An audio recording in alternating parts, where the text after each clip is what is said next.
Assalamualaikum warahmatullahi wabarakatuh. Perkenalkan, nama saya Fajri Fauzia dari kelas PJKRD dengan NIM 240021501020. Cabur yang saya pilih yaitu tenis meja. Di video kali ini saya akan menjelaskan dan mempraktikkan beberapa teknik dasar dalam permainan tenis meja. Tapi sebelum itu, saya akan menjelaskan sedikit tentang permainan tenis meja. Tenis meja atau pingpong adalah cabang olahraga yang dimainkan oleh dua pemain tunggal atau 4 pemain ganda menggunakan raket kecil yang disebut sebagai bat untuk memukul bola kecil yang terbuat dari plastik di atas meja dengan net di tengahnya. Tujuan permainan ini adalah untuk mencetak poin dengan membuat bola melewati lawan tanpa bisa dikembalikan. Permainan ini mengedepankan keterampilan, kecepatan, dan strategi. Tenis meja dapat dimainkan dengan mudah, tidak membutuhkan tempat yang luas, bahkan bisa dimainkan dalam ruangan. Sejarah permainan tenis meja. Olahraga tenis meja sudah dikenal di Inggris sejak abad ke-19. Ketika itu, tenis meja dikenal dengan sebutan pingpong, gosima, atau wiffwolf. Nama pingpong pun dipakai hampir di seluruh negara. Bahkan sampai sebuah perusahaan asal Inggris menjadikannya merek dagang pada 1901. Sejak itu, pingpong hanya digunakan jika permainan menggunakan peralatan dari Jacques, sedangkan perusahaan lain memakannya table tennis. Pada masa itu, tenis meja menjadi permainan di kalangan kelas atas dan sering dimainkan dalam ruangan setelah makan malam. Pada mulanya, peralatan yang digunakan berupa meja, sebaris buku yang disusun di tengah meja sebagai net bola gol, dan 2 buku sebagai pemukul bola. Namun, 1901, seorang pencinta tenis meja, James Wigip, berhasil menemukan bola seluloid.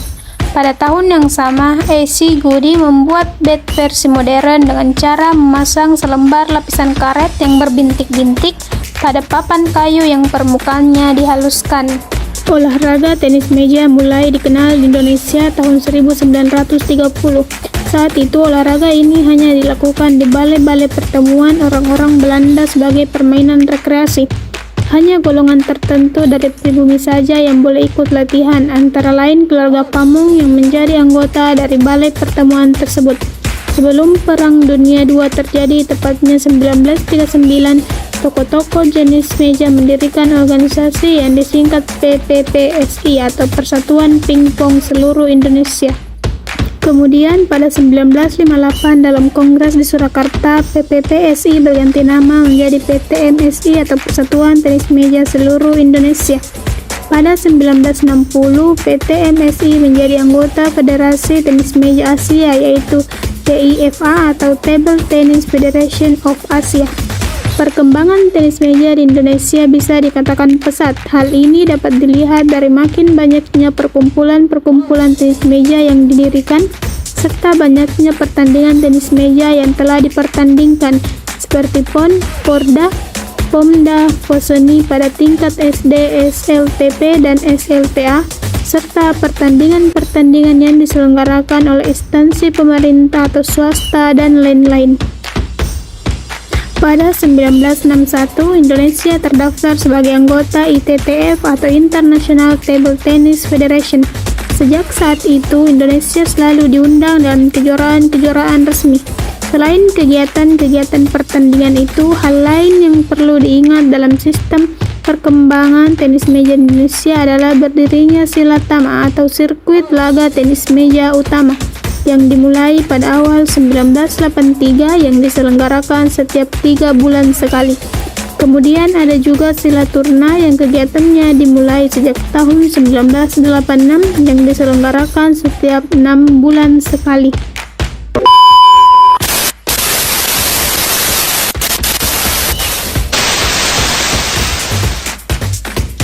Ukuran dan alat yang digunakan. Bat pingpong harus datar dan kuat dengan berat kurang lebih 150 gram. Bat terbuat dari 85% kayu, umumnya ukuran bat hampir sama, panjangnya 25 cm dan lebar 15 cm, dan karet pada bagian memukul bola tidak boleh lebih dari 2 mm. Bola pingpong. Ukuran bola pingpong yang biasa digunakan adalah 2,74 cm dengan bentuk bola yang bulat berwarna oranye yang terbuat dari bahan seluloid. Namun ada pula pingpong yang berwarna putih. Meja dan net. Panjang meja tenis meja adalah 274 cm. Yang kedua, lebar meja tenis meja adalah 152,5 cm. Tinggi meja yaitu 76 cm dari permukaan tanah. Keempat, tebal meja adalah 3 cm. Kemudian tinggi net tenis meja adalah 15,25 cm. Itulah sedikit penjelasan tentang permainan tenis meja. Sebelum kita masuk pada inti dari video ini, yaitu teknik-teknik dasar permainan tenis meja, alangkah baiknya kita pemanasan dulu. Let's go!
Oke, setelah selesai pemanasan, langsung saja saya akan mempraktikkan dan menjelaskan beberapa teknik dasar permainan tenis meja.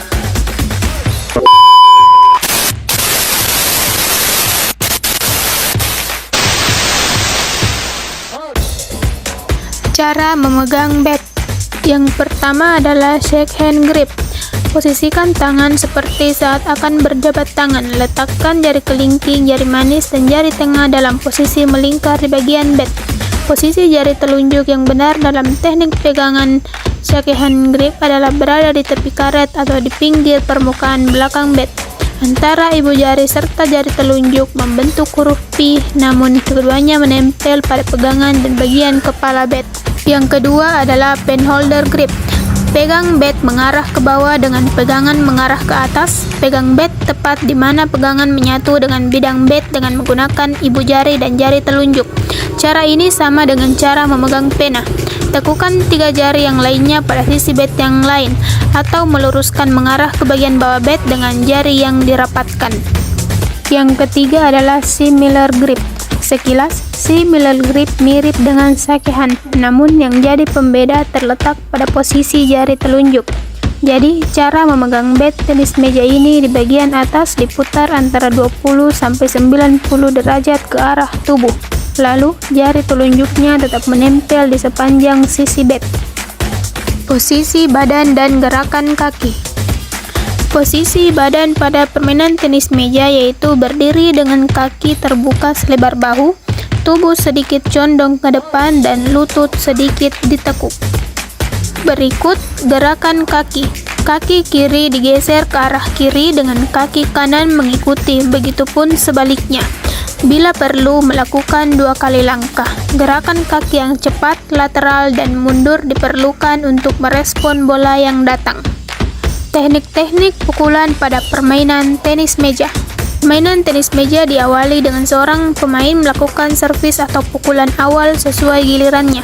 Servis dalam permainan tenis meja dilakukan dengan memukul bola yang sempat dilemparkan ke atas sekitar 16 cm dan jatuh bebas sebelum dipukul dengan net. Bola hasil pukulan servis harus memantul di bagian kanan area permainan lawan serta menyentuh meja sebanyak 2 kali, yakni di area permainan sendiri dan area lawan.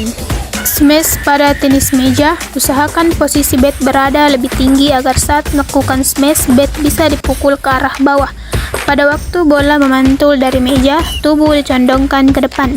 Pada saat yang bersamaan, pindahkan berat badan dari kaki belakang ke kaki depan. Bola tenis dipukul saat tingginya setara dengan bahu pemain. Berikut forehand push. Perhatikan bola yang datang dari arah lawan didorong dengan bat dengan posisi bat sedikit terbuka, gerakan bat ke depan dan sedikit ke bawah. Ketika melakukan pukulan push, posisi tubuh harus dalam posisi berdiri dengan sempurna. Bola seharusnya mengenai bagian tengah bat. Backhand push. Perhatikan bola yang datang dari pukulan lawan. Dorong dengan bat pada posisi bat sedikit terbuka, arah bat bergerak ke depan dan sedikit ke bawah. Tubuh dalam posisi berdiri dengan sempurna. Agar diperoleh pukulan yang sempurna, maka harus melakukan gesekan yang kuat ketika terjadi kontak dengan bola. Usahakan perkenaan bola di kiri mendekati bagian depan tubuh. Pukulan chop. Posisi badan siap di belakang meja, lalu kaki kanan agak mundur ke belakang. Posisi bat agak terbuka menghadap ke atas, lalu disertai gerakan memukul bola seperti menebang pohon. Pada saat akan memukul bola, posisi bat harus berada di atas bola dengan gerakan arah pukulan ke bawah agak ke depan. Pukulan spin. Jenis pukulan ini dilakukan dengan menggesekkan bat dengan bola ke arah atas dan depan. Pukulan ini dilakukan dari bagian bawah bola. Hasil pukulan top spin dalam permainan tenis meja adalah putaran bola spin ke depan. Aturan permainan tenis meja. 1. Skor maksimal dalam pertandingan tenis meja dengan sistem rally point yaitu 11 poin. Pada umumnya, nilai terbaik akan diambil 3 dari 5 pertandingan terbaik. 2. Jika poin seri atau deuce dengan nilai poin 10-10, maka pemain diharuskan untuk melakukan servis secara bergantian. 3. Kemudian dalam permainan tenis meja seseorang dinyatakan menang apabila kedudukan skor 11 poin sebanyak 2 set atau mencapai 11 poin sebanyak 3 set. 4. Jika bola telah dilempar dan dipukul, namun ternyata pukulan meleset, maka poin akan menjadi milik lawan.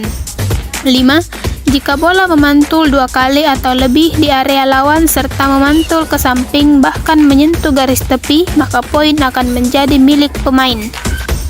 6. Ketika pemain lawan melakukan servis pada permainan tenis meja, kemudian bola menyentuh net dan bola jatuh ke lapangan lawan, maka pemukul akan mendapat poin.